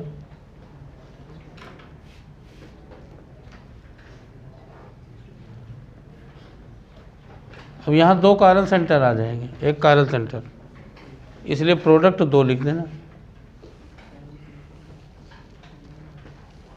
नहीं, और कैसे 2 बनेंगे? और कैसे 2 बनेंगे? कायरल सेंटर के ही कारण तो 2 बनेंगे, क्योंकि अब तुम इधर भी ले जाओगे तो क्या आंसर अलग हो जाएगा। 2 ब्रोमोप्रोपेन ब्यूटेन तब भी बनेगा। सिमेट्रिकल रिएजेंट में तुम्हारा जो जिधर मन चाहो उधर ले जाओ, है ना।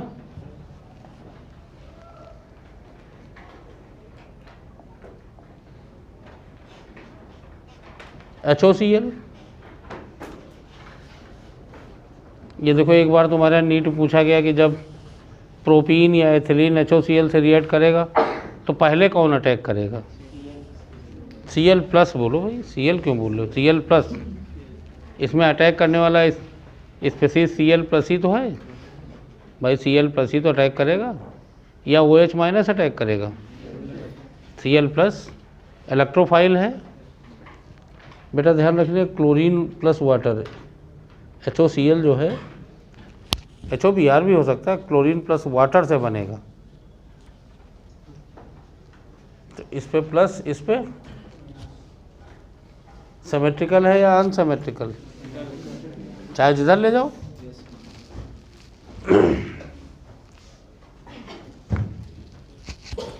तो माइनस पे क्या जोड़ दोगे?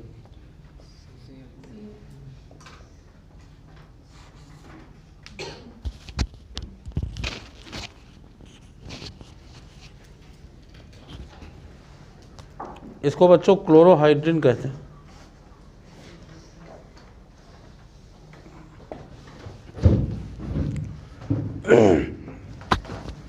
ये जो क्लोरोहाइड्रिन होता है, ठीक, क्लोरोहाइड्रिन बेटा देखो यहाँ पे क्लोरोहाइड्रिन, ब्रोमोहाइड्रिन, आइडोहाइड्रिन, ये उतने स्टेबल नहीं होते हैं।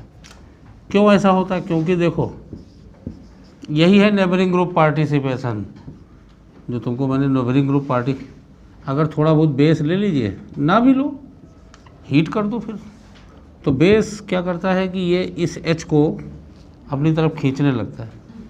तो अब देखो इसकी लीविंग टेंडेंसी बेटर है, ये यहाँ तो इपॉक्साइड बन जाते हैं, HCl अलग हो जाएगा। इपॉक्साइड बनाने का तरीका होता है, HOBr में तो और जल्दी हो जाएगा, वो बेस लेने की भी ज़रूरत नहीं। ठीक, इधर लिख दिया भाई।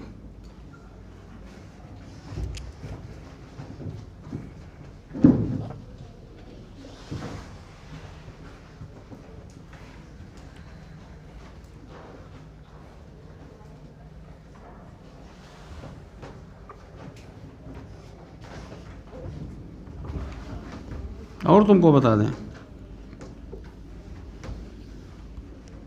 इधर देखो ज़रा, इधर चाहे जितने कार्बन 2, 3, 4, ठीक है ना, ये देखो यहाँ पे OH लगा दिया, NH2 लगा दिया, है ना, COOH, SH और इधर कोई लीविंग ग्रुप लगा हो Br आयोडीन, तो क्या होगा? इसको हीट करोगे, जानते हो क्या होगा? इनके लोन पेयर, इनके लोन पेयर, इनके लोन, यहाँ अटैक करेगा। समझे? तो 1 2 3 4 5 ये बन जाएगा। इसको कहते हैं नेबरिंग ग्रुप पार्टिसिपेशन। ऐसा बहुत है। Intramolecular nucleophilic substitution, intramolecular nucleophilic substitution,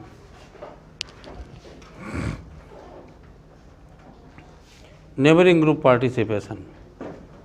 ठीक है ना, कि तुम मंद बुद्धि के हो, तुम्हारे नेबर में जो स्टूडेंट हैं उन्होंने कहा चलो पिक्चर देखी जाए, तुम अट्रैक्ट हो गए, भाई मंद बुद्धि के, तुम चल दोगे। ठीक है ना, क्यों? दिमाग में बल्ब काम नहीं कर रहा है। ठीक है ना, एक तरफा दिमाग में बातें आ रही। ठीक है ना, कि सर ने कैसे कहा पढ़ने के लिए, आज से हम नहीं पढ़ेंगे,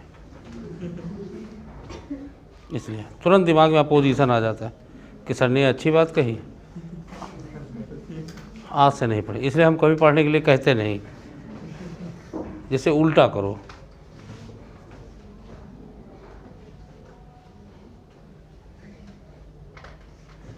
तो हाइपोक्लोरस एसिड का ये यूज़ है, नेबरिंग ग्रुप पार्टिसिपेशन। देखो एक बार IIT में पूछा गया था ऐसे, IIT में आए हुए सवाल हैं, ये है OH आयन हीट कर दिया, क्या बनेगा? अब बेटा OH आयन का काम क्या है? इस H को ले लेना, यहाँ माइनस आएगा, न्यूक्लियोफाइल इस पे अटैक कर देगा, Br निकल जाएगा। ये तो आएगा, OH इसको खींचेगा, इसको ये यहाँ अटैक करेगा,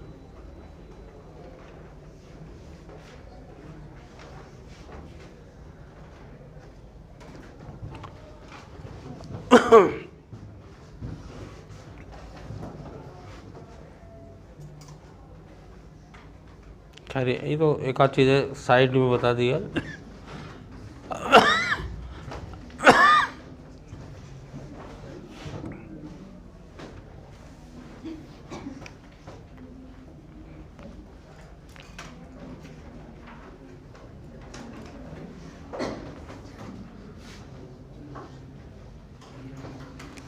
अब देखिए अनसिमेट्रिकल, देखो ज़रा 2 मिनट रह गया है तो ज़रा बता दें, काम की बात आज पूरी कर दें तो कल फिर क्वेश्चन की प्रैक्टिस कराएं।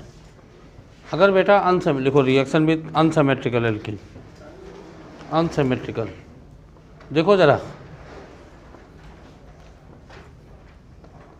इसको कहते हैं ओरिएंटेशन। भाई देखो इधर भी ब्रेक कर सकते हो या इधर ब्रेक कर दो, ये तो अनसिमेट्रिकल है ना। देखो सब लोग, अगर HBr से रिएक्शन कर रहे हैं तो पहले कौन अटैक करेगा दोनों पे? HBr में पहले कौन अटैक करेगा? इलेक्ट्रोफाइल।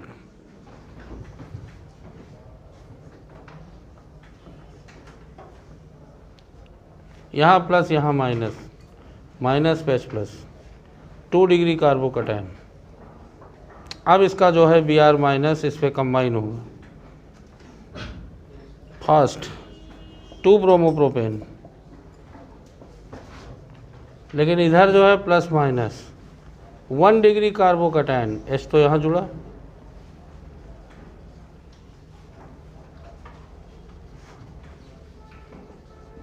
और फिर Br माइनस। अब देखो आप इसी बात को मार्कोनिकॉफ ने प्रैक्टिकल ऑब्जर्व किया, प्रैक्टिकल, थ्योरी नहीं, प्रोपीन 1 ब्यूटीन, इस तरह तमामों अनसिमेट्रिकल एल्कीन को ले करके अनसिमेट्रिकल रिएजेंट से रिएक्ट कराया, प्रैक्टिकल डिटर्मिनेशन किया कि क्या बना, दोनों बने कि एक बना, एक बना तो कौन सा बना। तो आपको बता दें ये प्रोडक्ट बन ही नहीं रहा था, माइनर, मतलब देखो माइनर या नहीं बन रहा था। इसका मतलब जो ये देखो ज़रा, यही ओरिएंटेशन है, इस ओरिएंटेशन में सेलेक्टिविटी है, इधर नहीं जा रहा है, प्रैक्टिकल ऑब्जर्वेशन है। अगर ये प्रोडक्ट 1% बन रहा है, 1.5%, 2%, तो इसको क्यों लिखोगे फिर? इसका मतलब पाई बॉन्ड की ओपनिंग एक ही तरफ होगी थ्रो मोर स्टेबल कार्बोकैटायन।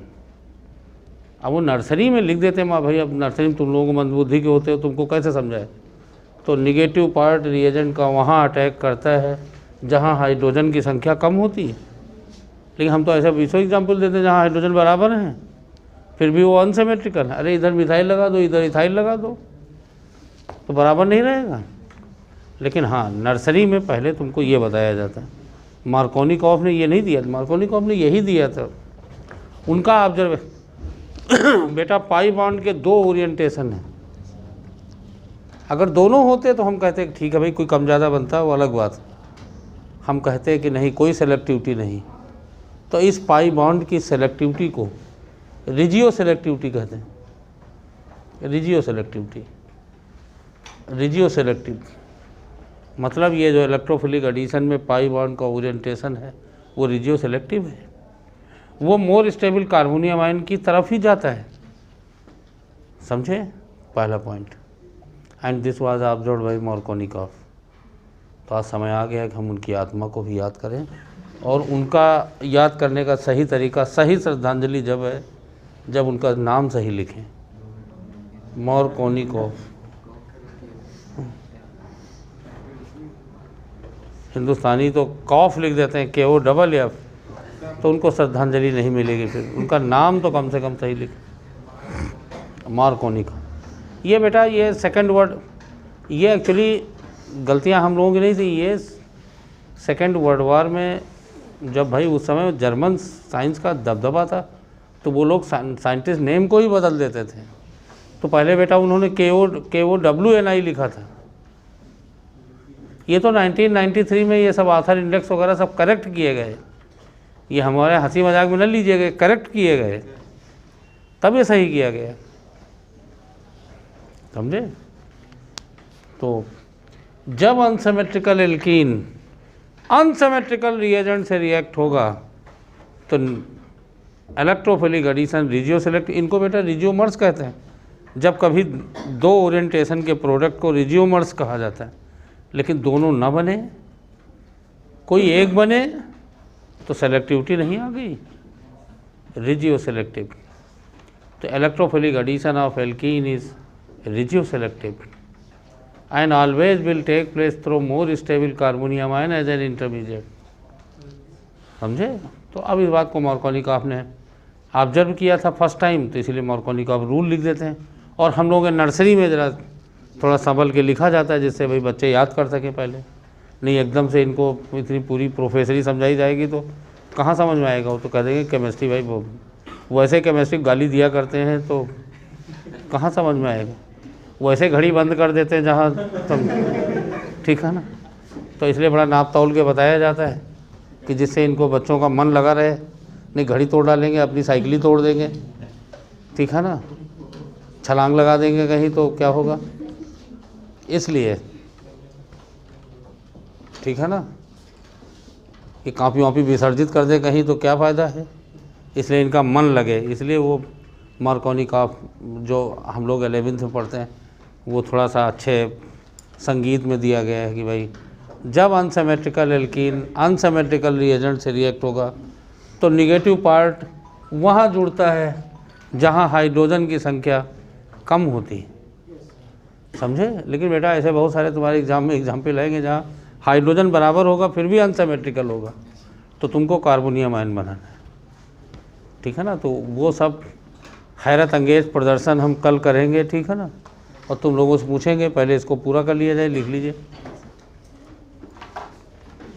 इस बार एंटी मार्कोनिकॉफ पे सवाल आया था, तो मार्कोनिकॉफ है फिर एंटी मार्कोनिकॉफ कल पढ़ाएंगे। फर्स्ट ईयर की बुक ले आइएगा, है ना। लिखो when unsymmetrical alkene reacts with unsymmetrical reagent, unsymmetrical alkene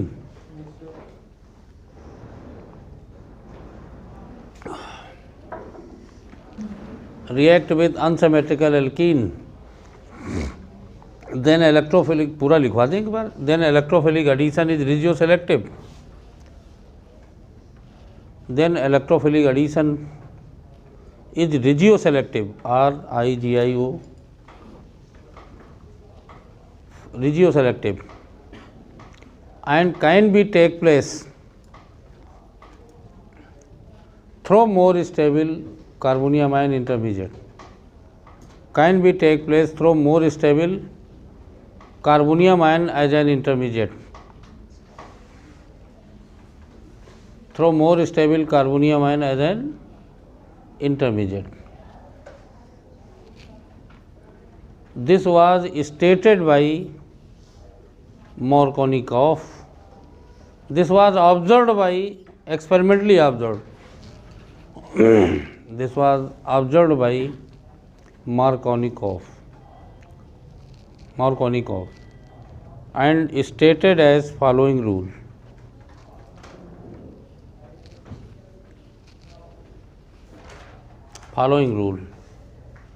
When unsymmetrical alkene, अब जरा Markovnikov रूल लिखो. When unsymmetrical alkene reacts with unsymmetrical reagent, unsymmetrical alkene reacts with unsymmetrical reagent,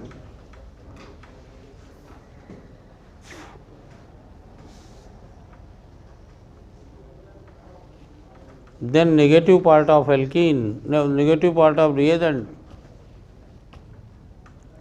then negative part of reagent,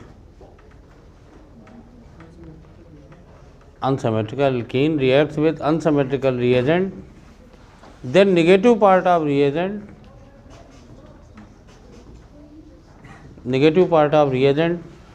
will add ADD, will add to that double bonded carbon,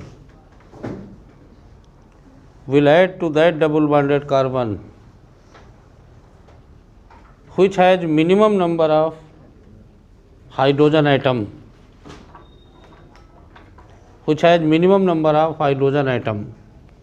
ठीक. अब bracket में चाहे लिख देना through more stable carbocation, minimum number of hydrogen atom. कुछ question दिए जाए हम तो कम से कम कल तुम पूरा कर लोगे. Minimum number of hydrogen atom, कुछ क्वेश्चन दे दें, लिखो कंप्लीट द फॉलोइंग. और भाई मार्कोनिकॉव रूल सब देखना तुम. Complete the following. क्वेश्चन तो यही पूछा गया था, लेकिन पेरोक्साइड की प्रेजेंस में पूछा गया.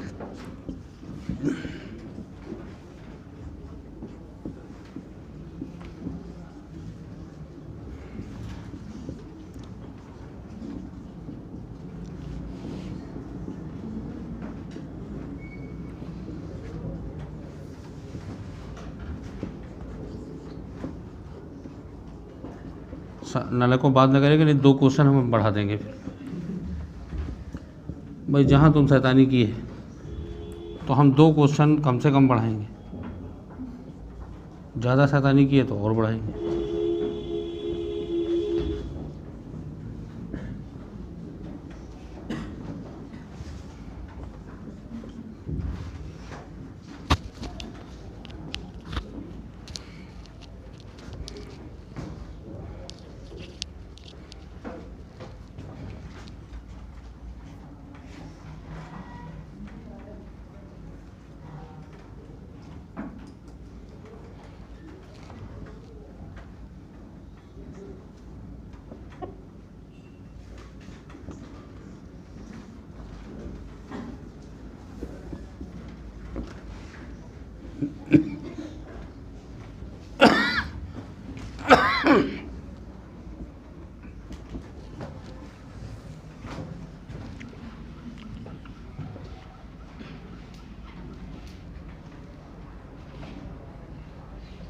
छः 7 सवाल में भाई हमारा पेट नहीं भरता है.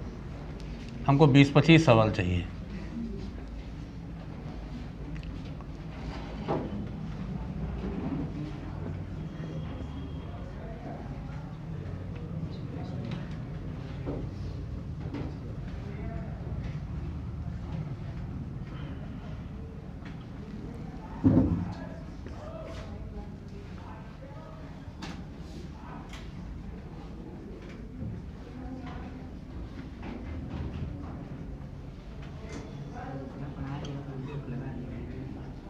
नहीं, हम अपने जो जितना पढ़ाएंगे उतना ही पूछेंगे हम, उसके अलावा हम नहीं पूछेंगे,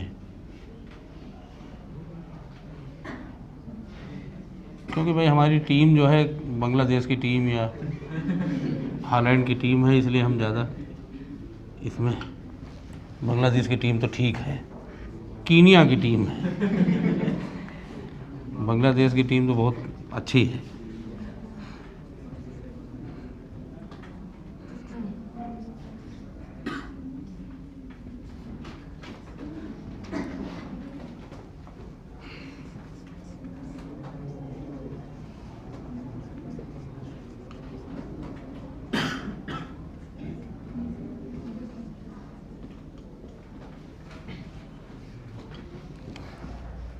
चलिए 25 लिखना चाह रहे थे, लेकिन चलिए 11 पहले एक चार्ट जो है पूरा कर लीजिए, है ना, तो ज़्यादा बढ़िया।